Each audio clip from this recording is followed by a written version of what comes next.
बादशाह अकबर एक सुबह उठते ही अपनी दाढ़ी खुजलाते हुए बोले, अरे कोई है। तुरंत एक सेवक हाजिर हुआ। उसे देखते ही बादशाह बोले, जाओ जल्दी बुलाकर लाओ, फौरन हाजिर करो। सेवक की समझ में कुछ नहीं आया कि किसे बुलाकर लाए, किसे हाजिर करें। बादशाह से पटल कर सवाल करने की तो उसकी हिम्मत ही नहीं थी। उस सेवक ने यह बात दूसरे सेवक को बताई, दूसरे ने तीसरे को और तीसरे ने चौथे को।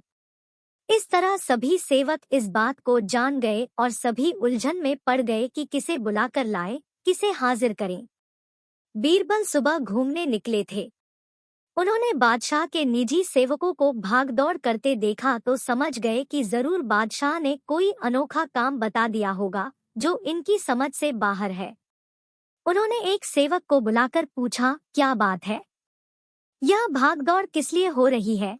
सेवक ने बीरबल को सारी बात बताई। महाराज, हमारी रक्षा करें, हम समझ नहीं पा रहे हैं कि किसे बुलाना है। अगर जल्दी बुलाकर नहीं ले गए तो हम पर आफत आ जाएगी। बीरबल ने पूछा, यह बताओ कि हुक्म देते समय बादशाह क्या कर रहे थे?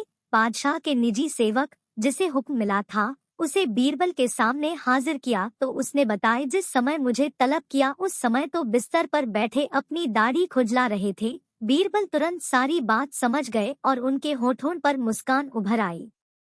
फिर उन्होंने उस सेवक से कहा, तुम हज्जाम को ले जाओ। सेवक हज्जाम को बुला लाया और उसे बादशाह के सामने हाजिर कर दिया।